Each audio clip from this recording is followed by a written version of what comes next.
ဆိုတော့အနန္တ၅ပါးကိုရှိခိုးပါ၏ဖျား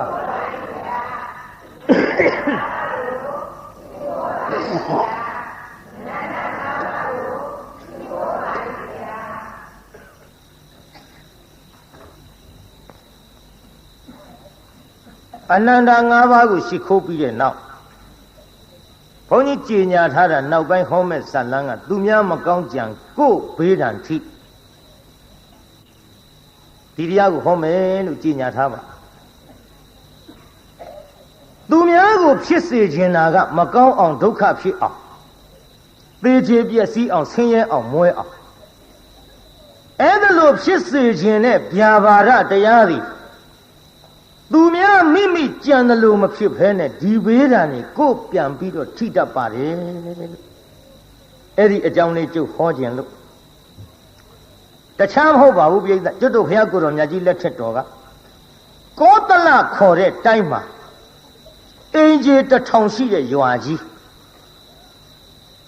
အဲ့ဒီရွာကြီးမှာနောက်ဘဝကကိုပြုတ်ခဲ့တဲ့မကောင်းသောအကြံမကောင်းသောကံကြောင့်ကိုပြန်ဘေးဒဏ်ထိတဲ့တငယ်တယောက်ကိုကျုပ်အကြောင်းပြုဟောမယ်နောက်ဘဝကသူဘာတွေလုပ်ခဲ့ပါလိမ့်သူလုပ်ခဲ့တဲ့အလုပ်ကမိမိရဲ့ကြောင်းတိုက်အတွင်းသို့အာဂန္တုအရှင်များကြွရောက်လာတဲ့အချိန်တက္ကများကဆွမ်းစားပင့်ကြောင်းရှိတန်ခါအကုန်ပါဗျာလို့တန်ခါကုံဆွမ်းစားပင့်တန်ခါကုံဆွမ်းစားပင့်တော့အဲ့ဒီကြောင်းတိုင်ဘုန်းကြီးကအဲ့ဒီတန်ခါတွေသူဆွမ်းမစားတဲ့ချင်းအဲ့ဒီတန်ဃာတွေဆွမ်းကပ်မှာဆွမ်းလှူမှာကိုပင်လျင်သူ့အနေနဲ့ကမနာလိုဝန်တိုအိတ်တာမစ္စရိယတွေများစွာဖြစ်လာအဲ့ဒီလိုအိတ်တာမစ္စရိယတွေဖြစ်လာတော့ခက်တာပဲဒီတက္ကများနဲ့ငါအမြဲတမ်းနေတဲ့ကြောင်းတိုင်ဘုန်းကြီးငါအပင်သွားပြီးတာအခုတော့ကြည်စမ်းတန်ဃာဓု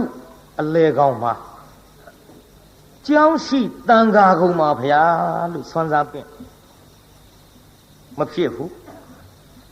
မပင့်မဲထားရင်လည်းဝီနီးတော်နဲ့ငါမှအစင်မပြေဘူးအလေမနဲ့ကြရင်တော့ခေါင်းလောင်းကြီးတော့ရှိသားပဲခေါင်းလောင်းထိုးပြီးပင့်ရမှာပေါ့ဒီခေါင်းလောင်းကြီးထိုးနေကြဒုံနဲ့ထိုးရင်လည်းပဲဒီကိုယ်တော်တွေနိုးမှာမနိုးအောင်ထိုးမနှောအောင်ထိုးမယ်ဆိုပြီးတော့တရားနာပြိဿကြီးမနဲ့အိယာကထားဒီပြည့်တန်ဃာတွေမထခင်ခေါင်းလုံးကိုကျွတ်တို့ဘာနဲ့ထိုးလို့ဆိုတော့တမန်းမြက်ကလေးနဲ့သွားထိုးပြိဿကြီးခေါင်းလုံးတမန်းမြက်နဲ့ထိုးလို့ညီပါသူများရဲ့လက်လာပါသူများဆွမ်းစားရမယ့်ကိစ္စဒါကိုပင်လျင်သူ့စိတ်ထဲမနာလိုဝန်တိုးပြီးတော့တမန်းမြက်ဖြားလေးနဲ့ခေါင်းလောင်းထိုးပြီးတော့အရာထဲဆွမ်းစားကြွတဘာတဲ့ကြွသွား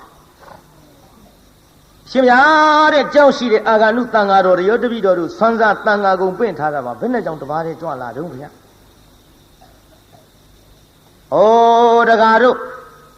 မလာခြင်းလို့အိပ်ပုတ်တဲ့ကိုတော်တွေပဲမျောမနေနဲ့ကတကကြွလာတဲ့ကိုတော်ကကြွလာတာလဲသူတပါးတဲ့တော့ခွက်ချကိုပြိတ္တကြွလာတဲ့ကိုတော်သားက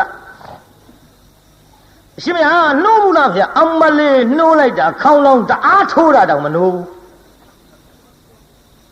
မှန်လားပါဗျာခေါင်းလောင်းထိုးရသားနဲ့မနှိုးဘူးဆိုရင်တော့ဒီတန်ဃာတော်ကြီးရဲ့ရှေ့မှောက်မှာတပည့်တော်ဆွမ်းစားပင့်လျှောက်ခဲ့တာပါဗျာခေါင်းလောင်းထိုးလို့မှမနှိုးဘူးဆိုရင်တော့တပည့်တော်အိမ်ငါကတ်တဲ့ဆွမ်းမဖုံးပေးခြင်းလို့လားသူဒီမဟုတ်ဒီအချိန်အစောကြီးအိပ်ပြတ်မခံနိုင်ဘူးဆိုပြီးများနေရကြလေသလားဗျာကဲအရှင်ဘုရားပဲတပည့်တော်တို့ကတ်ပါမယ်ဗျာသူ့ပဲဆွမ်းကတ်ကြဆွမ်းဖုံးပေးပြန်မကောင်းတာကတော့အတော့ကိုမကောင်းတာပဲပြိဿကြီးအဲ့ဒီဘုံကြီးကောင်းသလားမကောင်းဘူးလား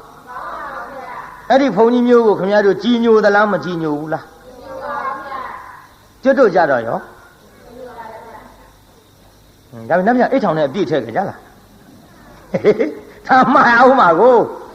ကြည်ညိုတဲ့ဘုံကြီး ကြီးညိုစရာကောင်းရင်ကြီးညိုရမယ်ကြီးညိုစရာမကောင်းရင်ကြီးညိုတဲ့နေရာမှာတရားတရားပြတ်တတ်ပါမှန်လားပြိတ္တကြီးလူတွေအကြည်ညိုမဲ့အောင်အဲ့ဒီကဲ့သို့မိမိကြောင့်ရှိတန်ဃာတွေအားဝတ်ကြည်တန်းကြည်ခေါင်းလုံးမထိုးဘူးလို့မဆိုရယုံတော့ခဲတရားနာပိဋကသမမ်းမြက်ဖြားလေးနဲ့ထိုးပြီးတော့သူတော်ဟာတဲ့လိုက်စားခဲ့တဲ့သူများရဲ့လက်လာဘကိုပိတ်ပင်ခဲ့တဲ့သူများမကောင်းကြံခဲ့တဲ့ကိုတော်သည်အဲ့ဒီဘဝကစုတည်၍ဟာကျွတ်တို့ဂေါရမဘုရားလက်ထက်ကောတလတိုင်းမှာအင်ကြီး1000ရှိတဲ့တန်ဃာရွာကိုသူလူလာဖြစ်တယ်ဒါအင်ကြီးဘယ်လောက်ရှိဘာရွာကြီးတို့တန်ဃာရွာကြီးဘာရွာကြီးတို့ဟဲ့အဲ့ဒီတန်ဃာရွာမှာမိန်းမတယောက်ဝမ်းသူတန်နေခတော့လေအဲ့ဒီအင်ကြီး1000ရှိတဲ့တန်ဃာတွေလုပ်ငန်းကင်ငန်းမှာအကုန်လုံး9ကောင်မှမရတော့ဘူးတဲ့ပြိတ္တကြီးကြည်တရားနာပြိတ္တမိမိမလှူလို့မိမိလည်းမွဲတယ်မထင်နဲ့တော့ဘေးအဆွေအပွားတွေပါအဲ့ဒါလို့ဝန်တူနှမျောတဲ့ပုဂ္ဂိုလ်နဲ့ပတ်သက်ပြီးထိခိုက်လာတယ်အင်ကြီး1000ရှိတဲ့တန်ဃာတွေ9ကောင်မှမရတော့ဟာဘယ်လိုဖြေကုန်တာလဲဟာငါတို့အင်ကြီး1000ရှိတဲ့ရွာကြီးလိုက်စုံစမ်းလိုက်ကြတော့မင်းရရတကောင်မရဘူးကွာမင်းရောတကောင်မရဘူးကွာဟာမင်းရောတကောင်မရဘူးကွာတရွာလုံးတရားနာပြိတ္တနှက်ဆက်အောင်တူနဲ့တူတယောက်နဲ့တယောက်ရှောက်မေးလိုက်တော့အင်းကြီး1000ရှိတဲ့ရွာကြီး9ကောင်မရဟေးအကြောင်းထူးတယ်ကွာအကြောင်းထူးတယ်ကွာတို့ရွာကြီးထဲမှာယုံမာတဲ့လူရှိခက်တော့ခက်သားလားလေတန်ငါလှုပ်ရှားတဲ့လူကယုံမာတဲ့လူရှိပြီဆိုတော့ဘွားတော့ကြတာပေါ့ဟဲ့လူယုံမာရွေးမကွာသူများအသက်တတ်တဲ့လူတွေလူယုံမာရွေးတော့မယ်တဲ့ပြိဿရဲ့လူယုံမာရွေးတယ်ဆိုလဲရွေးပြီမှာပဲပြိဿပြစ္ဆုတ်ပံကံကိုသူတို့တွက်တော်လဲတွေ့မှာကအတိတ်ကံယုံမာတဲ့လူကိုတွေ့မှာကိုပြိဿကြီးဘာတွေ့မှာတော့အတိတ်ကံဟေးဓမ္မတို့အင်ကြီး1000ရှိတဲ့ရွာတွေကလူယုံမာရွေးရအောင်900စီခွဲလိုက်ကြစို့900စီခွဲမင်းတို့900ကမရရင်မင်းတို့900တဲ့လူယုံမာပါလို့တို့900တဲ့ကမရရင်900တဲ့လူယုံမာပါလို့ကဲ900စီခွဲအလုပ်လုပ်ကြစို့ဒီလုပ်ငန်းတစ်ခါဆင်းပြီးလုပ်ကြအဲ့ဒီကလေးတန်တေတီးတဲ့မိန်းမပါတဲ့အိမ်ကြီး900က9ကောင်မှမရဟိုဘက်အိမ်ကြီး900က9တွေရဟေးတို့ဘက်က900တဲ့ပါနေပြီกว่าလူယုံမှာက250စီခွဲကြစို့กว่าမတွေ့အောင်ရှာမဖြစ်250စီခွဲပြီးအလုံးလုံးလိုက်ကြတော့သူတန်တေတီတဲ့မိန်းမပါတဲ့250ကတကောင်မှမရဟိုဘက်250ကရဟေးတို့ထဲပါလာပြန်ပြီကွာငါလဲကွာမကောင်းတာမလုပ်ပါဘူးကွာငါသတ်တဲ့လူကငါလဲမကောင်းတာမလုပ်ပါဘူးကွာဟေးတို့250တဲ့လူယုံမှရှာကြအောင်စို့တရားအစိတ်စီခွဲကွာတရားအစိတ်စီခွဲတာအဲ့ဒီကလေးတန်တေတီတဲ့မိန်းမတရားအစိတ်ထဲကတကောင်မှမရကိုဘက်ကရတယ်ဟာဟေးတို့ထဲပါလာပြီကွာတွေ့တော့မှာပဲကွာတရားအစိတ်ကိုခွဲကြအောင်စို့ကွာဒီတော့တရားအစိတ်ဘယ်လောက်စီခွဲမှာတော့85စီဟာကြည့်လဲခွဲဟာငါလည်းမခွဲတတ်လို့ပြည်သားကြီးမဲအောင်မတရားအစိတ်ကစုံလမ်းမှာဝါတရားမှာ9ကောင်းနဲ့တော့တွေ့ပြီချင်းတယ်တို့ငငယ်တုန်းကသေလူအောင်ဟေးဝါတရားမှာ9ကောင်းဘယ်လို့မှသေမရဘူးမရမဲ့တူတော့တယောက်ကတော့အလဲကောင်ကြံရမှာနဲ့တူတယ် ကဲတရားအစိတ်စီခွဲလိုက်တရားအစိတ်ကနေပြီးတော့တရားနာပိဋကခွဲလိုက်လေကောင်တယောက်ကတော့ကြမ်းမှာအလေကောင်နှစ်ယောက်ကြံတော့တရားနာပိဋကရေကဲတရားနဲ့24ထားပါတော့124ကိုဟိုဘက်ဒီဘက်ခွဲလိုက်ရင်ဘယ်လောက်စီရ62ယောက်စီ62ယောက်စီရတော့အလဲကောင်ကဟာကြီးရတော့ကြံမှာပဲကဲတယောက်ကြံနေတယောက်ကြံမှာကိုတရားနာပိဋကသူတို့ဘယ်ပုံစံနဲ့ခွဲတယ်လဲလို့ဆိုတော့ဟေးလာဒီလိုလို့ငါတို့လူကအစိတ်ဖြစ်နေတော့တရားအစိတ်ဆိုတော့မစုံဘူးကွာမဖြစ်ပထမဆုံးတယောက်အလဲကောင်းနေကွာဟိုဘက်ဒီဘက်ခွဲဟိုဘက်ဒီဘက်ခွဲဆိုတော့တရားနာပိဋကခုနှစ်ကသူတန်နေတည်တဲ့မိန်းမကအလဲကောင်းကိုသူကိုယ်ရုပ်ကာယလာကြသူ့အလဲကောင်းထားပြီးဟိုဘက်ဒီဘက်ခွဲလိုက်တော့ဟိုဘက်က60နဲ့2ယောက်ကလည်းရလာတယ်ပိဋက9တွေဒီဘက်62ယောက်ကလည်းရလာတယ်ပိဋက9တွေဟေးတွေ့ပြီကွာတွေ့ပြီတို့အင်ကြီးတစ်ထောင်ရှိတဲ့ရွာတွေ9ကောင်မှမရတော့မိမယုတ်ဒင်းရောဒီတော့တရားနာပိဋကကြီးကျုပ်ပေါ်ကြီးလေအပြစ်မတင်ကြပါနဲ့နေဦးနင်းလင်သားခေါ်နင်းလင်သားခေါ်လိုက်လို့ရှိရင်ဘယ်တို့ဘက်ကတယောက်လို့မှာဟိုဘက်ကတယောက်ပုံမှာကဲဒီလိုလောက်ကြစို့နင်တို့လင်မယား2ယောက်ထဲငါးရှာကြည့်စမ်းဟေးငါတို့50ချက်မှာဘယ်နေရာဟာငါးများရှိငါးများရှိတဲ့နေရာရှာကြည့်အလုတ်ခွန်ပေးလိုက်ကြတကောင်မှရ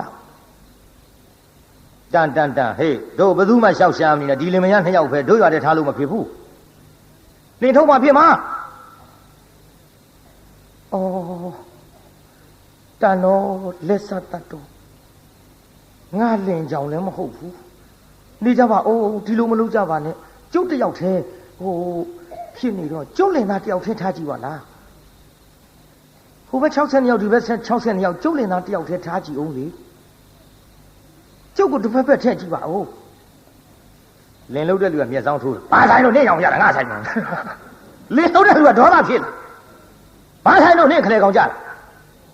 မဟုတ်ပါဘူးတော့တဲ့လင်းနေမရပဲတဲ့ဟိုတော့ကိုခလေကောင်ထားပြီးဟိုဘက်60ယောက်ဒီဘက်60ယောက်ကျုပ်ပါတဲ့60ယောက်ထဲကမရရင်ကျုပ်ပဲပေါ့ဒီတော့လင်းသားလောက်တဲ့လူကိုခလေကောင်ကထားပြီးဟိုဘက်60ယောက်ဒီဘက်60ယောက်ခွဲလိုက်တဲ့ချိန်ခါမှာအဲ့ဒီမိန်းမပါတဲ့ဘက်ကငါမရဘူး62ယောက်စလုံးတော့နင်ပါလာတာတို့ပဲမရတော့မဖြစ်ဘူးဆိုတော့စဉ်းစားကြည့်လိုက်တော့လေသူ့တန်တွေတီးနေတဲ့အပေါ်မှာဘာမှဝေဖန်မှုမရှိဘူးပြိဿတန်တရားလည်းမဖြစ်ဘူးကျုပ်လေဒီလိုဆိုရင်ဒီရက်ဒီရွာမှမနေဘဲနဲ့ကျုပ်သွားပါမယ်ကျုပ်ကြောင့်တရွာလုံးကမရတဲ့ကိစ္စကဲကျုပ်သွားမယ်ဟေးသူသွားတာကိစ္စမရှိဘူးမိမသားလည်းဖြစ်တယ်ကွာမိမသားလည်းဖြစ်တယ်ကွာလိုက်သွားမင်းရောလိုက်သွားဗျာလိုက်ရမှာပေါ့လင်းနေမရပဲသူသွားကျုပ်လိုက်ရမှာပေါ့ကျွတ်တို့ဖာသာတခြားရဝေးသွားပြီးတော့လုတ်ကင်စားတော့ကြပါမယ်ခင်ဗျာလင်မယား2ယောက်စလုံးနှင်ထုတ်ခံရသားပိဋကဝင်ထဲကသားအတွက်နော်ဒါကြောင့်သူများမကောင်းကြံပြီးတော့မနာလိုတဲ့စိတ်တွေဝန်တိုးတဲ့စိတ်တွေအိတ်သမစရိယာတွေဓာတွေမွေးမိကြပြီဆိုရင်ဖြင့်ကြည်ဘယ်ထိအောင်ထိခိုက်မယ်ဆိုတာဆက်ပြီးတော့နားထောင်ကြည့်အောင်ပိဋကလင်မယား2ယောက်ထွက်သွားမောင်ရဲ့ထို့ဘယ်နဲ့ကြောင့်ဒီလိုဒုက္ခဖြစ်ပါလိမ့်မတော့ကျွတ်တို့တန်ငါတယ်ဆိုတာကတော့သူများအသက်တတ်တာမကောင်းတဲ့အလုပ်လုပ်တဲ့လူချင်းမှန်ပါရဲ့ဒါပေမဲ့လို့တိထက်ရုပ်မာတဲ့အလုပ်ကြီးကျုပ်လည်းမလုပ်မိပါလားတော့ဒီအသက်ဒီရွယ်ထိတော့အပေါ်မှာလေလော်လီဖောက်ပြပြီးတော့တပါးတော့ယောက်ျားနဲ့လည်းကျုပ်မပြစ်မှားမိပါဘူးငါလည်းဒီလိုပါပဲကွယ်ကိုင်ဖြစ်သမျှအကြောင်းအကောင်းကြီးပေါ့ဖြစ်သမျှအကြောင်းအကောင်းကြီးပေါ့လာတော့စားစို့ဆိုပြီးတော့လောက်ကင်စားတော့ရင်းနဲ့နောက် ကိုလာကနေပြီးတော့ဆယ်ရရောက်သောအခါတန်းယောက်ျားလေးဖွားမြောက်လာပြေးတော့ဘာလေးတို့တန်းယောက်ျားလေးဖွားမြောက်လာတော့သူတို့ရှိတာပါတာလေးလဲစားလို့တောက်လို့ကုန်ပြီအေးစဉ်လှဲ့ပြီးတော့ထမင်းတောင်းရစားရတဲ့ဘဝရောက်ဒီလိုတောင်းရောင်းစားရတဲ့ဘဝရောက်သောအခါကလေးလေးကိုမအေးချီတယ်အဖေကအလွတ်ခွက်ကိုတက်ရောက်တစ်လုံးစီခါတယ်ထမင်းပေးမဲ့ခွက်ကိုတက်ရောက်တစ်လုံးစီခါတယ်ထမင်းပေးမဲ့လူကကလေးချီထားတဲ့မိန်းမခွက်ထဲထမင်းမထက်ယောက်ျားခွက်ထဲထမင်းထက်ကျုပ်လည်းပေးပါအောင်တော့ဟိုကတယောက်ထဲပါကျုပ်ကသားလေးနဲ့ပါမပေးဘူးနင်သားတော်လေးရှိပြစ်လိုက်နင်သားတော်လေးရှိပြစ်လိုက်အိမ်တိုင်းဒီလိုကြီးအပြောခံရကဲမောင်ရဲ့ကလေးကြောင့်များလားတို့မသိဘူးจิตသိမ်းထားစရာကြီးဖြစ်လာပြီဒီရွယ်လေးဆိုတာအလွန်တနာရကြတာကဲရောမောင်ရဲ့ကလေးတစ်လက်ချီပါဦးယောက်ျားကလေးပေးပြီးတော့နောက်တဲ့အိမ်ကျတော့ဒီလိုပဲတခါတည်းခွက်တစ်လုံးစီကင်တောင်းကလေးမပါတဲ့မိန်းမရဲ့ခွက်သေးကိုထမင်းထဲသည်ကလေးချီထားတဲ့ယောက်ျားရဲ့ခွက်သေးထမင်းမပေးဘူးသူ့တယောက်သေးပါဗျာကျုပ်ကလေးလေးနဲ့ကျုပ်ခွက်သေးထဲပါအောင်မပေးဘူးအဲ့ဒီကလေးတော်တဲ့ရှိပြလိုက်အဲ့ဒီကလေးတော်တဲ့ရှိပြလိုက်ဒီတိုင်းကြီးအပြောခံရဟုတ်ပါပြီကွယ်ဟုတ်ပြီနှမငါတို့အင်ကြီးတစ်ထောင်ရှိတဲ့တန်ဃာရွာကြီးငါတကောင်းမှမရတာသူ့ကြောင့်ကလေးချီသောမိခင်ခွက်တဲ့ထမင်းမထဲတာသူ့ကြောင့်ကလေးချီသောဖခင်ရဲ့ခွက်တဲ့ထမင်းမထဲတာသူ့ကြောင့်အဲ့လေသူ့တော်နေကိုလာလွယ်ဆင်းလာဖွားတဲ့သားမင်းလည်းတနာပြီမယ်ငါလည်းကိုကဖြစ်တဲ့ရင်သွေးတော့ချစ်တာပဲနှမရဲ့ကလေးတဖြည်းဖြည်းစောင့်ပြီးတော့မွေးကြွေးကြည့်ကြပါအုံစိုးနဲ့တဖြည်းဖြည်းစောင့်ပြီးမွေးကြွေးကြည့်ပြီးလာခဲ့ရကလေးကမတ်တပ်ပြေးလေးဘဝရောက်လာမတ်တပ်ပြေးလေးဘဝရောက်တော့ရှောက်ပြီးတောင်းလိုက်ကြတဲ့ကိစ္စဒီကလေးမြင်တိုင်းမေတ္တာပြည့်ဒီကလေးမြင်တိုင်းခွက်ထဲထမင်းမထဲကြတော့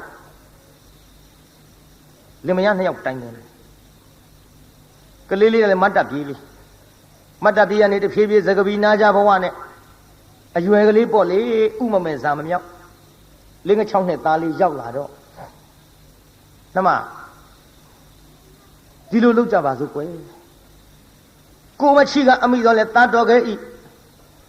ကဘာမီလောင်းသားကောင်းချနေဆိုတဲ့စကပုံကလည်းရှိနေတော့သူနဲ့သာနေရမယ်ဆိုရင်တနေ့ငါတို့ပါအလင်းမမီပဲနဲ့ငတ်ပြတ်ပြီးသေးကုန်ရတော့မှာပဲအင်းရတစ်ထောင်ရှိတဲ့ရွာကြီးငါးရကောင်းမှမရတာလေသူ့ကြောင့်မိမိတို့ချက်မြုပ်ဇာတိရွာကတို့လင်မယားထွက်ပြီးတော့ပြေးခဲ့ရတာကလည်းသူ့ကြောင့်နှမရဲ့ချစ်တော့ချစ်တာပေါ်မချစ်လို့မှမဟုတ်ဖ ೇನೆ သူ့ချစ်သမျှကိုတို့လင်မယားနှစ်ယောက်နစ်မြုပ်ရမှာမို့ပြစ်ထားခဲ့ကြလို့လားပြစ်ထားခဲ့ကြလို့လားဟင်တော့ဘယ်လိုပြောလိုက်တာတော့ကြံရပါပြီတော့ကြံလဲကြံရပါပြီရဲ့ကိုလာလွယ်ဆဲလာဖွားရရတဲ့သားမို့ကျုပ်ပဲလို့နီးနေမှပြစ်နိုင်ဘူးမပြစ်နိုင်ဘူးကျုပ်သက်သေးချင်းသေးပါစေတော့ကဲဒါဖြင့်နှမမင်းကမပြစ်နိုင်ရင်မင်းကငါ့ရဲ့ပူချစ်တာမိခင်ပြီဘူးပူမချစ်ရဘူးလို့လည်းငါမဆိုလိုပါဘူးငါတော့ဖြင့်သူ့တံမခံနိုင်ဘူးနှမမင်းသားချစ်ရင်ငါ့ကိုပြေးငါ့ကိုချစ်ရင်မင်းသားကိုပြေးချစ်ပေမဲ့လို့လေငါပြတ်ပြီးတော့အစာရေစာငတ်လို့သိရတဲ့အထဲမှာတတိုင်းလုံးတစ်ပြေလုံးဒုပိတ်ကန္တရကတ်ကြီးဆိုင်လို့အကုန်ငတ်သိတာအကြောင်းမဟုတ်ဘူးသူ့ကြောင့်ဒုလင်မယားနှစ်ယောက်ထဲတော့ငတ်အတိမခံနိုင်ဘူးအတိမခံနိုင်မဲ့အတူတော့မင်းသားချစ်ရင်မင်းနေရခဲ့ ငါတော့မနေဘူးသွားမယ်ပြောကြနေပါအောင်တော့ကဲကျုပ်သားလည်းကျုပ်ချစ်တယ်တော့ကိုလည်းချစ်တယ်ဒါပေမဲ့လို့လေဒီတိုင်းကြီးပြစ်ပြီးလို့လည်းမတော်ပါဘူးသူမသိအောင်လှည့်ပတ်ပြီးတနည်းနည်းနဲ့ထားခဲ့တာပေါ့ကောင်းဘူးလားအေးကောင်းတယ်ဒီမှာဒါဖြင့်ဒီလိုလို့သူပြောတာနဲ့သူကြားကုန်လားမသိဘူးကြားကုန်မလားမသိဘူးဆိုဟိုကနားထောင်နေတာကြားတာပေါ့မကြားပဲနေပါကလေးကဒါပေမဲ့လို့မိဘများငါပြစ်သွားလိမ့်မယ်လို့သူစိတ်ထဲတဆန်းကြီးမြတ်မရှိသာသမီမိဘအာကိုးတာဟိမိဘအာကိုးတာဟိပြစ်သွားလိမ့်မယ်လို့သူစိတ်ထဲမယုံကြည်ဘူးပြောတာတော့ကြားတယ်သူပြောတယ်ရဲ့လို့လဲသူတိတိကျကျဝေခွဲလို့မရပြစ်သွားကြစို့လို့ပြောတာပဲသူသိအဲ့ဒီလိုသိတဲ့စကလုံးလေးကိုပဲသူကြားရတဲ့အခိုက်ဘာမှနားမလဲရှာတဲ့ကလေးဆိုတော့လူလေးဗျာလာပါတို့တောင်းစားရတဲ့ဘဝငါသားသိတယ်နော်ဟုတ်ကဲ့ငါသားဒီရွယ်ကလေးရောက်လာပြီဟိုငါသားခွက်ကလေးနဲ့ထမင်းတောင်းမှုသလားတောင်းပါဘူးတဲ့မေမေတို့တောင်းကြွေးတာကျွန်တော်စားခဲ့ပါပြီ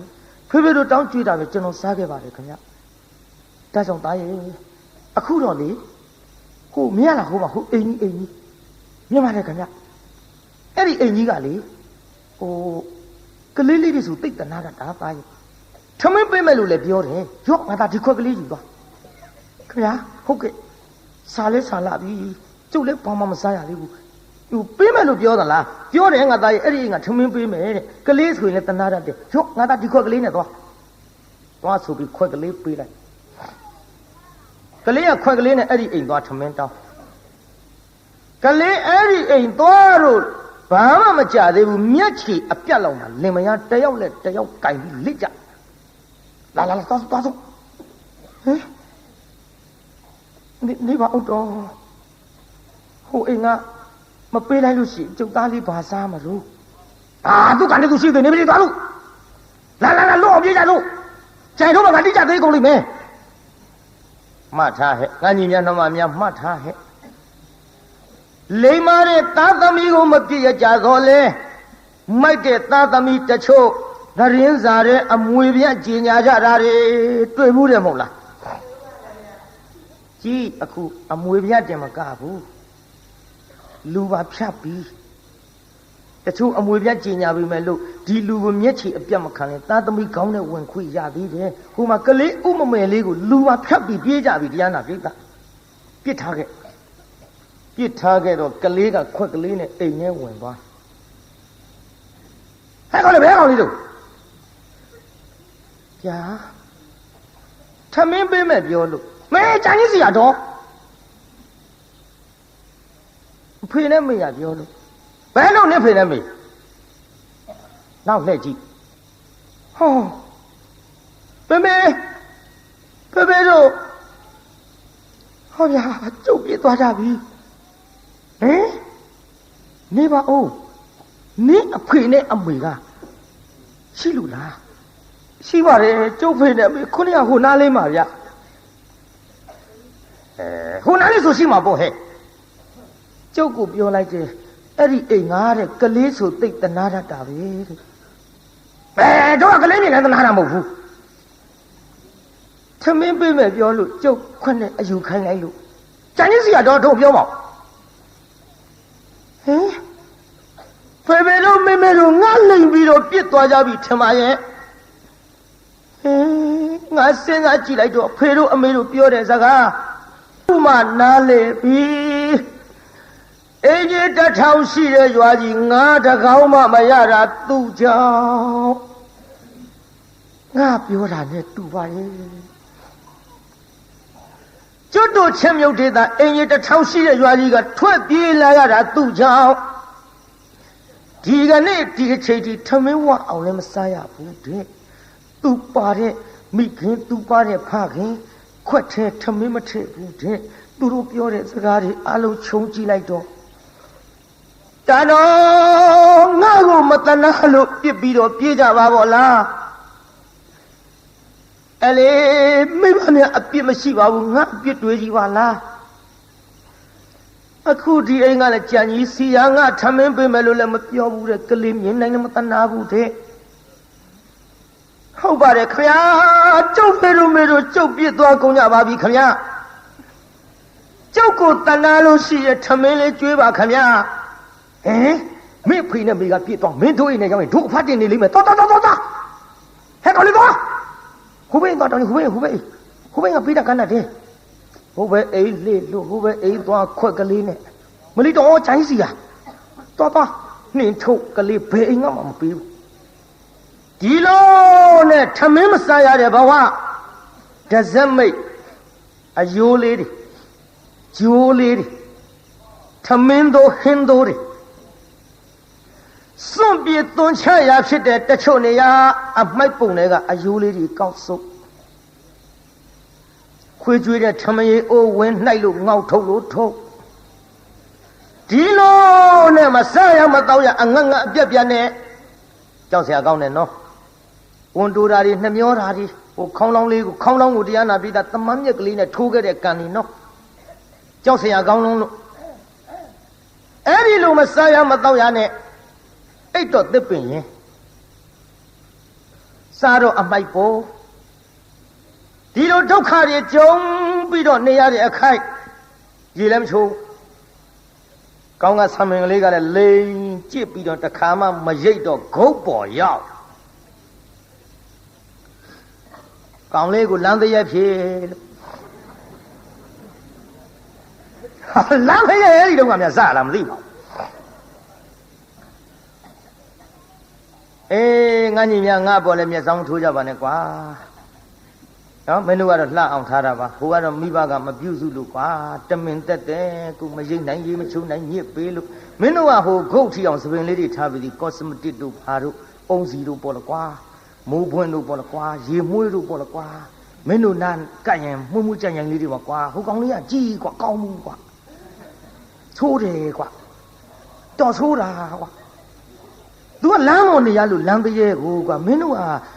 လမ်းမော်နေတော့နေကြပေါ့ကွာအိတ်တော့မင်းတို့ကအိမ်အိတ်တာပါကွာနော်မင်းတို့ကလမ်းတရေအစ်စ်မဟုတ်ဘူးကွာအတုဟိုကောင်လေးကလမ်းတရေအစ်စ်ကိုအိတ်တော်လေလမ်းမော်စားတော့လေအမိုက်ပုံဒုက္ခတွေကြုံပြီးတော့နေတဲ့ဖုတ်တဆေလေးကြလို့အဲ့ဒါလို့ဒုက္ခဖြစ်နေတဲ့ကလေးဟောဒီကနေ့တော့ဟေးရှင်သာရိပုတ္တရာကိုရောမြတ်ကြီးကလည်းတပိတ်ပိုက်ပြီးတော့ဆံငံကြွအလားမြင်တယ်ကလေးကိုမြင်တယ်ဥမမဲစားမမြောက်ရောက်ချင်ရရောက်ပေါက်ချင်ရပေါက်လျှောက်သွားနေတဲ့ကလေးနဲ့တူရဲ့ကောင်းမောကဆံမင်းနဲ့လည်းကြက်ပြားကြီးဖြစ်ဖုံနဲ့အမိုက်ချင်းအိတ်ခန္ဓာကိုယ်လည်းအဝတ်အစားမရှိစပြန်တော့လည်းအမိုက်ပုံတွေကဟိုရိုးလေးကောက်သွားလိုက်ဟိုထမင်းချိုးလေးကောက်စားလိုက်သူ့ဖြစ်ပုံကိုတိတိချာချာသပိတ်ပိုက်ပြီးတော့ရက်ပြီးတော့ရှင်သာရိပုတ္တရာကိုရောမြတ်ကြီးကြည့်သူ့အကြောင်းကြည့်လိုက်တော့ဥပနိတယမြင်လဲမြင်တော်မူတယ်လေသိလဲသိတော့သာဝကဝိနည်းကလည်းဖြစ်နေပါသဖြင့်ကြည့်ကလေးအပါကတ်ဟဲ့ကလေးဗျာအိုးဘုန်းကြီးကိုဗျာလို့ပြောရဘူးကွဖះလို့ထူရတယ်ဖះအေးအဲ့လိုထူကွမင်းမသူသားတော့ကျုပ်အမေသားပေါ့ဗျအိုးတပည့်တော်အမေသားပေါ့ဗျာလို့ပြောရတယ်ကွတပည့်တော်အမေသားပါဗျာအေးလေအမေကမွေးတာတော့ဟုတ်တာပေါ့ကွမင်းမေကဘယ်သူတော့တပည့်တော်အမေကအမေပဲဗျာ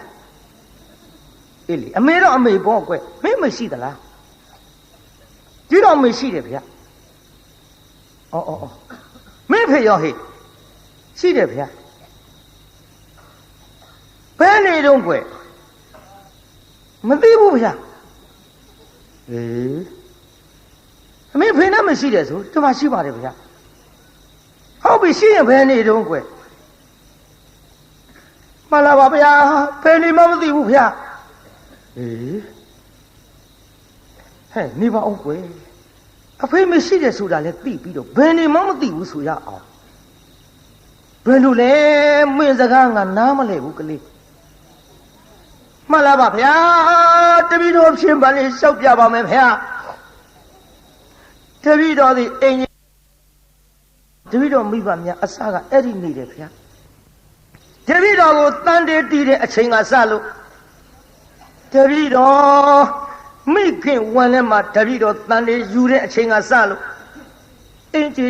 1500ကောင်မှမရလို့ခွဲကြတယ်ဗျာတပည့်တော်မိဘနှစ်ပါးပြောတာအစကဘာများလဲလို့အောက်မိတာတပည့်တော်ကြောင့်ဖြစ်နေတာကိုနောက်ပြစ်ပြေးမှသိရပါလားဗျာနောက်ရွာကနေပြီးတော့နှင်းထုတ်လို့တပည့်တော်အဖေမေတပည့်တော်ကြောင့်ထွက်ပြေးခဲ့ကြတော့ဗျာ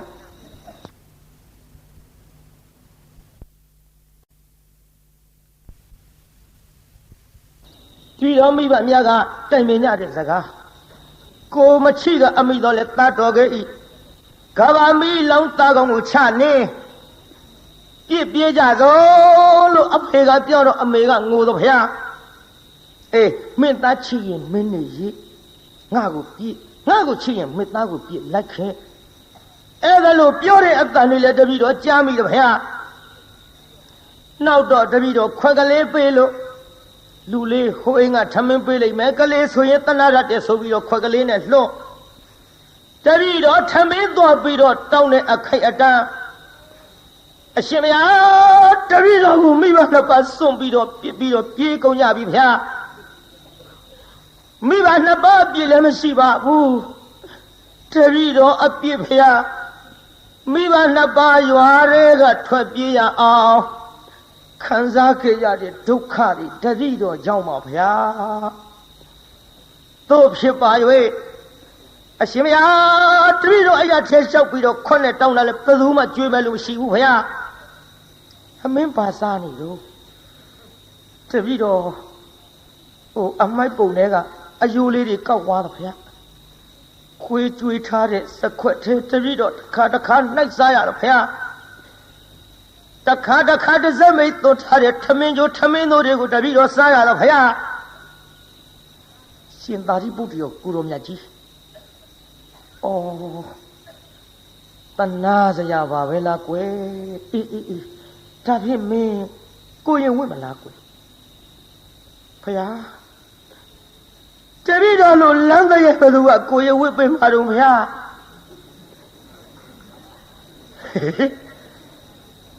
လမ်းတဲ့အစ်စ်ပြောတာပါကွာတို့ခုခေတ်အတုတွေမဟုတ်ဘူးတပည့်တော်ကလမ်းပေါ်မှာနေလမ်းပေါ်မှာဆက်လမ်းပေါ်မှာအိတ်လို့ပြီးတော့ဆင်းရဲတော့ဗျာတပည့်တော်လို့ဖုတ်တစေဘသူကသင်္ကန်းဝစ်ပေးမှာတော့ဗျာဟေးမင်းဝစ်ပေးမဲ့လူရှိလို့ပြောတာကွဘသူကဝစ်ပေးမှာလဲဗျာတပည့်တော်အိမ်ထဲကိုအဝင်မခံရဘူးဗျာဩမင်းငါဝစ်ပေးမှာလေဖျားရှင်မရကစားတာလားဩဘယ်နဲ့ကစားရမှာတော့ကွတပည့်တော်တကယ်သနာလို့တကယ်ဝစ်ပေးမလားဖျားအေးဝစ်ပေးမှာပေါ့ကွဟုတ်လားပါဗျာတပည့်တော်သနာလို့ဖြစ်သင်္ကန်းဝစ်ပေးတော်မူပါဖျားတပည့်တော်မြတ်စွာဘုရားမြောက်ပါတဲ့သင်္ကန်းဝစ်ပေးမယ်ဆိုရင်တပည့်တော်ဝစ်ချင်ကြောင်းပါဖျားလို့ရှင်သာရိပုတ္တရာခြေသလုံးတော်ဝင်တအားဖက်လို့အိုးခြေမမိုးတော့မျက်ရည်တွေညာရွှဲဟဲ့တိတ်ငယ်လာသွားကြစို့ရှင်သာရိပုတ္တရာခေါ်တော်မူသွားပြီးတော့သင်္ကန်းစီးပေးလိုက်ကိုရင်ကလေးဖြစ်သွားကိုရင်ကလေးဖြစ်သွားလို့သင်္ကန်းစီးပေးလိုက်တော့လေသူ့ရဲ့နှုတ်ဘဝကမကောင်းတဲ့အတိတ်ကံကြီးကနှိမ့်ဆက်လိုက်တာလေသူနဲ့အတူတူသွားတဲ့ရှင်သာရိပုတ္တရာကိုရောမြတ်ကြီးအားဆွမ်းလောင်းဖို့ဆိုတာဝေလို့လက်အုပ်ကလေးချီပြီးတော့ရှေးခိုးလူမြမရှိတော့ကျက်သိမ့်ထစရာကြီးကြောက်စရာကြီးပြိဿဒါကြောင့်သူများလှူတာများလေကို့တပြားမှကုန်တာမဟုတ်ဘဲနဲ့မနာလိုဝန်တူစိတ်များမမွေးကြနဲ့ပြိဿကြောက်စရာကောင်းလုံးလို့ကျက်သိမ့်ထစရာကောင်းလုံးလို့ရှင်သာရိပုတ္တရာကိုရောမြတ်ကြီး သူပါသွားတာနဲ့ဆွမ်းလောင်းမှုဆိုတာဝေလာဝေးစွာလောင်းရလားပြိဿလက်အုပ်ကလေးချီပြီးတော့ရှ िख ိုးမဲ့တရားဓမ္မတော်မရှိယဟန္တာမထေကြီးပြီးပင်လျင်တရားနာပြိဿဓမ္မတန်ဝေကကြီးရတဲကြောက်စရာကောင်းတဲ့အတိတ်ကမှာသို့တော်လည်းတီးခမ်းပြီးတော့ရလာသမျှဝအောင်ကျွေးတခြားစီထားကျွေးမွေးပြီးတော့အသက်ကလေးများစိတ်လာသောခါဥပတမ္ပရာကံဆောင်၍ယဟန်ပေါင်းတို့ရောက်အောင်သွတ်သွင်းပေးလိုက်ယဟန်ပေါင်းရောက်အောင်သွတ်သွင်းပေးပြီးတော့ဟောနောက်ဘဝကျွတ်တို့အာဂန္ဓုကိုတော်တွေမနာလုံးဝန်းတိုးတဲ့စိတ်နဲ့လတ်လာပါကြီးဖြည့်ဆည်းခဲ့တော်လေမိမိကြောင်းမှာမိမိယုံနံဓမ္မသင်္ခါရတရားတွေဤအဖြစ်အပျက်ကိုခရဝရတင်ပြီးတော့အာထုတ်ခဲ့တဲ့ကျွတ်တို့ဥပနိဒယလေးကဒီမာလာအကြောင်းဆက်လိုက်တော့ဟောနောက်လေအာသောကုန်ခန်းလို့ယဟန္တာတော့ဖြစ်ပါရဲ့ဆုံးဝအောင်မဖုံးပေးရပြေးသားကြီးဆုံးဝအောင်ဖုံးပေးရရဲ့လားဆုံးတထမဝအောင်မစားရဒီလိုတထမဝအောင်မစားရဘဲနဲ့နေလာခဲ့ရဒီကနေ့ရှင်သာရိပုတ္တရာကိုရောမြတ်ကြီးကပြစ္ဆောခဏနဲ့ညံတော်နဲ့ဆင်ញင်းပြီးကြည့်လိုက်တော့ဩလောဘကတိတ်တာလောဘကတိတ်တာသင်ပြီးဒီကနေ့ပရိနိဗ္ဗာန်စံတော့မှာပါတကားယဟန်ဘဝရောက်လာသည့်အထိတထာမှသူဆောင်းဝအောင်မစားရဘူးဒီကနေ့ငါ့ကိုဆွမ်းစားပင့်ထားတဲ့တကားတူရှိနေသည်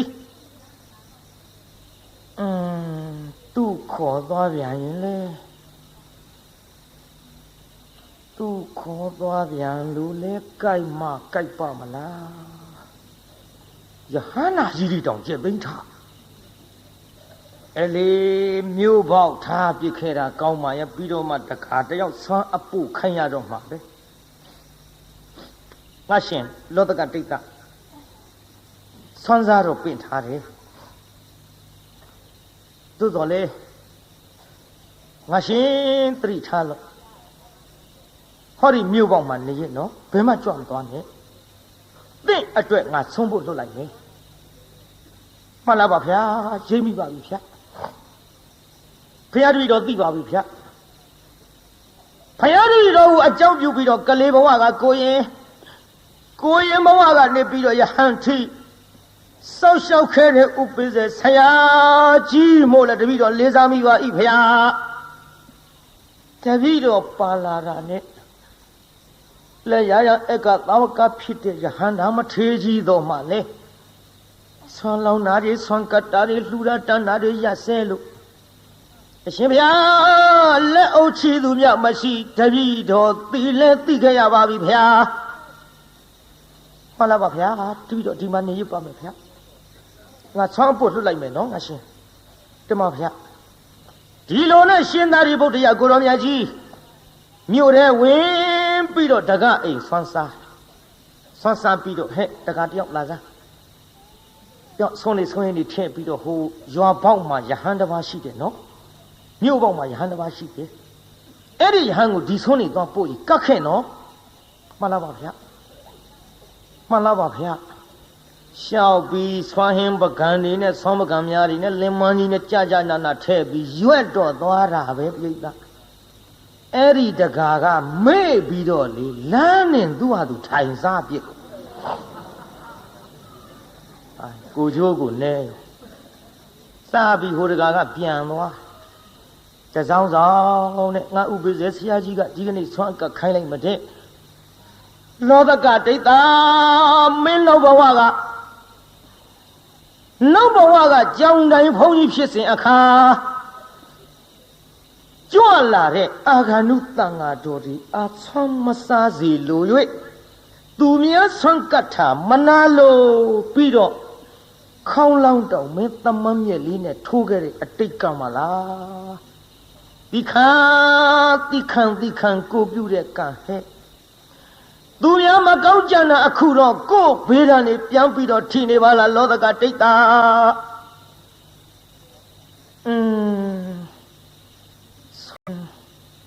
ဥပိ္ပဇေဆရာကြီးကငါတနာလို့ဒီကနေ့ဒီချိန်ချီလဲဆွမ်းတထမဝအောင်မစားရလာခဲ့လိုက်တာနော်ကောင်းငယ်မော့ကြည့်တော့လည်းမောငါတိတ်တော့မယ်နေကခေါင်းမောတဲ့နေပြီဒီနေ့လည်းပဲလို့နီးနေမှာဆွမ်းတထဝအောင်စားရမယ်မဟုတ်ပါဘူးမျော်ရင်နဲ့ပေါ်မလာဘူးနောက်ရှင်သာရိပုတ္တရာကိုရောင်မြတ်ကြီးပြန်ကြွငါရှင်သင်ဆွမ်းဖုံးပေးပြီးပြီမဟုတ်လားတပည့်တော်ဘသူကကတ်လို့လဲခင်ဗျာဟေးဟဲ့ငါရှင်တခါတယောက်ဟိုဆွင်းနေရောဆုံးနေရောပြင်ပြီးအဲ့ဒီလွတ်လိုက်တာပဲလင်မကြီးနဲ့စားတဲ့လင်မကြီးပါဘူးကျွတ်တို့ခုခဲနဲ့မှန်တော့ဒီလိုပို့လေသလားလို့ပေါ့ဗျာမလာပါဘူးခင်ဗျာနောက်ဘဝကပြုခဲ့တဲ့ကိုယ်ကံကိုယ်များညံနဲ့ပြန်ပြီးဆင်းခြင်းမိရလားငါရှင်သိပါပြီဗျာဆင်းခြင်းမိပါပြီဗျာအလေသို့တော်လဲငါရှင်မနဲ့ဆွမ်းမဖုံးပေးရတော့လဲညနေစွမ်းငါခံပြီးတော့ကျွေးမယ်ညနေစွမ်းခံကျွေးမယ်တဲ့ယူပြိတ္တဘာစွမ်းလို့ညနေစွမ်းဆိုလို့ခမည်းတော်စားတဲ့ထမင်းတွေကိုဆွမ်းခံကျွေးမှာမဟုတ်ညနေစွမ်းဆိုတာစတုမတူတို့ထညက်တို့တကာတို့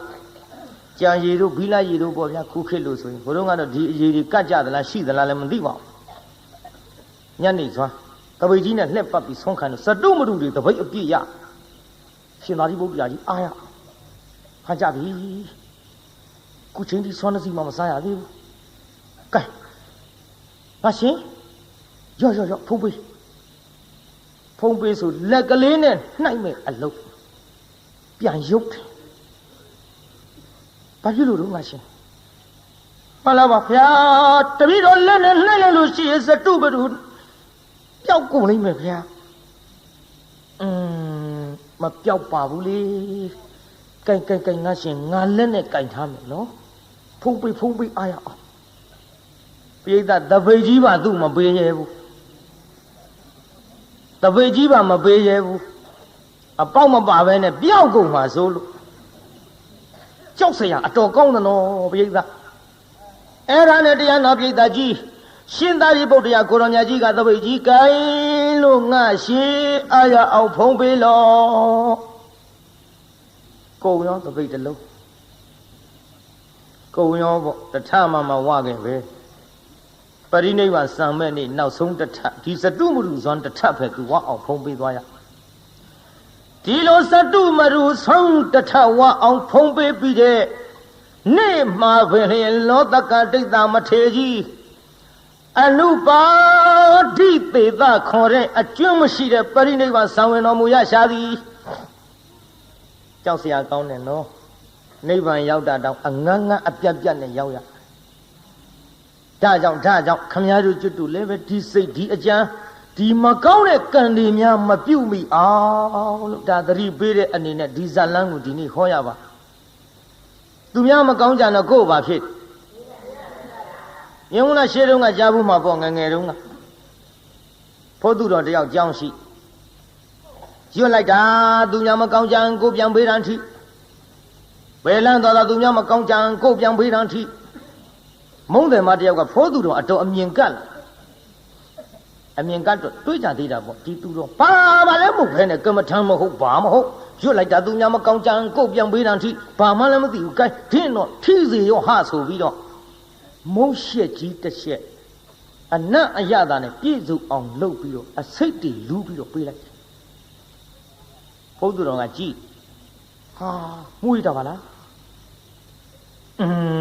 ဒါလောက်ငွေဒါလောက်အရသာရှိမဲ့မဟုတ်ငါနဲ့မတန်ပါဘူးလေဘုရားကိုတော်မြတ်ကြီးဆွမ်းတော်တင်ပါပဲဘုရားဆွမ်းတော်တင်လိုက်ပါရောဗျာဘုရားဆွမ်းတော်တင်တော်မုံတယ်မရဲ့သားကလည်းအဲ့ဒီကြောင်းထားတာဆွမ်းတော်တဲ့မုံကြီးသူ့သားအကောက်ကြိတ်လိုက်ပါရောဗျာစံခဲနဲ့ဘုသူတော်ကကြည်ဟာကလေးမင်းမလို့ဖြစ်တာတော့အဲ့ဒါမင်းမေလူတဲ့မော ဟောမင်းဟာတယ်မင်းစားပြီမင်းဒီလိုဖြစ်ကုန်ပြီမင်းလူတဲ့မုံတော်မဟုတ်ဘူးဖိုးသူတော်ဟဲ့ကျောင်းသားပြောက်လာသားကျောင်းသားပြောက်လာသားတော်သူ့မိသွားခေါ်ကြည့်သားကျောင်းသားတယောက်မုံဆွန်းတော်ရင်ကောက်စားတာဆွန်းတော်ရင်ဆိုလို့ဆွန်းတော်ရင်စားတဲ့လူတွေနည်းနည်းသတိထားကြလားဟောသတိပေးတာပါဆွန်းတော်ရင်သတိထားစားနော်ဒီခုဆွန်းတော်ရင်မုံကောက်စားလိုက်တာတရားနာပြီးတဲ့ဇန်းကဲနဲ့ကလေးသေရောဆိုကြပါစို့ကျောင်းသားတယောက်ဆွန်းတော်ရင်မုံကောက်စားလို့အစိပ်ပါပြီးသေပါတဲ့လို့လဲဆိုရောဟိုမိမ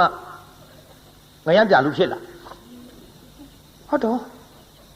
ဒီချင်းစိုးကြီးမစားဘဲနဲ့ဘယ်ကလေးတွေကောက်စားကုန်ပါလိမ့်ပေချင်းစိုးကြီးတဲ့ဖိုးသူတော်ကိုစိတ်ဆိုးတော့ဆဲတော့တာကြည်စား तू မစားဘဲနဲ့ဘလီ तू ကမစားဘဲဆုံးတော့တင်တာကျောင်းသားကြီးကောက်စားတဲ့ဘလီဘသူသားလေးများဖြစ်ပါလိမ့်ဘသူသားလေးများဖြစ်ပါလိမ့်နဲ့ तू ကပြေးအလားပြေးလဲလာရောတရားနာပြေးတာသွားခေါ်တဲ့ကျောင်းသားလေးနဲ့တွေ့ပြုတ်ဒီမှာဟိုခမရသားလေးဆုံးတော့တဲ့မုံကြီးကောက်စားလို့ပေးပြီးဗျဟင်မလေးကိုကျော်နေပါဘောလားကိုကျော်တအားပြေးလာပြီးတော့ဟမလေးဖို့သူတော်ကမ္မထံငါကိုရောင်ပြန်ကွယ်လေပြီအခုမှကမ္မထံဖြစ်သွားတယ်စောစောကမ္မထံဘုတ်ပါမဟုတ်တဲ့သူ့သားလေးသွားကြည့်ပြီးတော့အမလေးဖို့သူတော်ကမ္မထံငါကိုရောင်ပြန်ကွယ်လေပြီအဲ့ဒီကဲ့သို့អော်ပြီးတော့ဟောသူများမကုန်းကြံလိုက်တဲ့မိမဖို့သူတော်ရွတ်တဲ့ကမ္မထံတိုင်းကိုပြန်ဘေးတန်ထိလို့သူ့သားပဲသေရပါတယ်ပြိတ္တာဒါကြောင့်ကျွတ်တို့တရားနာရပြိတ္တာကြီးလည်းမကောင်းတဲ့အလုပ်တွေဒီကနေ့ကစပြီးတော့ဒူနာတေဝေးကရှောင်နိုင်ကြပါစေဘယ်ကရှောင်ရမှာဘာနာတေးတော့နိဒူနာတေးတော့ကြားဘူးမှာမဟုတ်ကြားဘူးလားဟိုတုန်းကလေဖိုးသူတော်တစ်ပါးရှိတဲ့ကျောင်းမှာဖိုးသူတော်သူများကအဲ့ဒီတရားကိုဖုံးကြီးလို့ဟောတယ်ဟောပေါင်းများကျွတ်တို့ကတော့ဖိုးသူတော်ပဲလွှဲချကျွတ်တို့ကဖုံးကြီးကိုအဲ့ဒီဖိုးသူတော်ကတရားနာပြည်တဲ့အရာထဲလင်းရှိမယားတယောက်အိမ်သွားလဲတာလဲရောပြိဿလဲတော့တူပြောကြပါစို့လဲရောပြိဿကဲအကုန်လဲကုန်တာဗောလင်းရှိမယားနဲ့မှားရောလင်းရှိမယားနဲ့မှားတော့တရားနာပြည်တယောက်နဲ့တယောက်အချိတ်ဆက်လှုပ်ထားကိုယ်လည်းကလေးချော်တယ်လို့လူကလေးရတဲ့မောင်သက်ရှင်မရောက်ဖေးလဲတော့သွားတယ်ကွယ်အိပ်ပါတော့လားဟိုမိမကအင်းကဟာကြီးမရှိဘူးတဲ့လာခြင်းလာတော့ဒီဒိဗ္ဗေပေါ့ဟာအချိတ်ဆက်လှုပ်ထားကျောင်းကဖိုးသူတော်ကလည်းတရားနာပြိတ္တာကြီးဇင်းညာလျှောက်တယ်လို့နဲ့သမန္တာလာခဲ့မယ်လေစက္ကဝါလေးသူယခုမြန်စွာရောက်သွားပြီဟဲ့ဘုရားရွတ်တယ်လို့နဲ့ဟိုကလင်းရှိတုံးတော့တရားနာပြိတ္တာမသွားရဘူးပေါ့အော်ဒါကိုတချို့ကကြံဖန်ဖန်သချင်းရွေးပြီးမကောင်းတဲ့အလုပ်ကြီးမြောက်ပေးတဲ့သချင်းကပေါ်လာတယ်ရိုးချစ်တာတဲ့ခိုးချောင်းခိုးဝဲချစ်ကြသူတွေမှာဘာဆိုလားပဲအတော်ဆိုးတဲ့သချင်းတွေပေါ့ကြည့်ရိုးချစ်တာမဟုတ်ဘူးအဲ့လိုခိုးချောင်းခိုးဝဲနဲ့တလို့နဲ့တရားနာပရိသတ်ယူသွားလူကလေးရဲ့မောင်သက်ရှင်မင်းဖေးလဲတော့သွားတယ်ကွယ်အိပ်ပါတော့လားလာခြင်းလာတော့အချက်ပြီးဒီကလည်းသမန္တာလာခဲ့မယ်လေစက္ကဝါလေးသူယခုမြန်စွာတောင်းဆောင်ရောက်ဒီလိုနေလာတာတနေ့သ၌ကြတော့တရားနာပရိသတ်ကြီးလင်လုံးတဲ့လူကညာကြီးမင်းကောင်ပြန်အလားဟုတ်တော့အေးအိမ်ကလူပြန်လာပြီဒီမလာဖုန်းသူတော့ကတုံးဆွဲခေါ်သွားအဲ့လေးလက်ဆွဲခေါ်သွားကတုံးဆံမမရှိဘူးဘယ်လိုဆွဲမလို့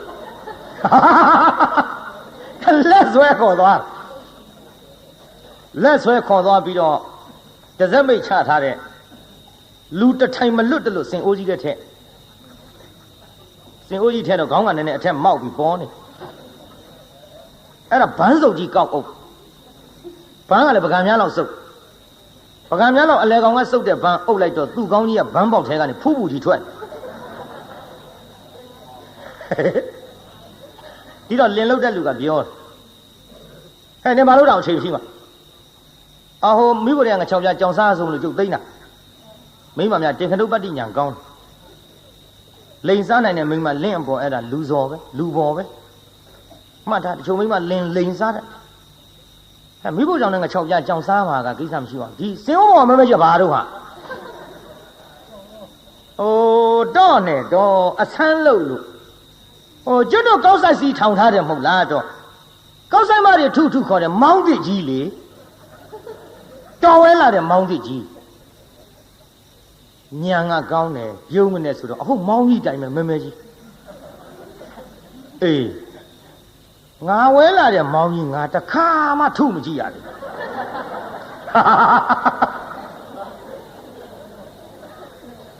ဒီတော့မိမကပြောတယ်တော်တဲ့အချိန်မရှိမှအရက်ထဲမီးလာပါလားဆိုပြီးလန့်ကောင်ထုပါနဲ့နည်းနည်းတော့စမ်းကြည့်ရအောင်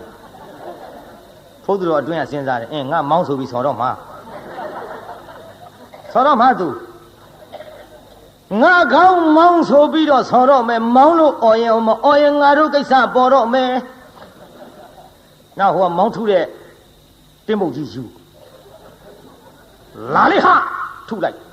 ဒူဟူဟူလင်လုတ်တဲ့လူကပြောတယ်ဟေးမောင်းတန်ကြီးကဘယ်နဲ့ဖြစ်လဲတော့နေစင်အိုးပေါ်မှောက်ထားတော့တဲ့စင်အိုးတွေကထွက်လာတဲ့အတန်ဆိုတော့လှိုင်တန်ပေါ့တော့မိမကလည်းပြောတတ်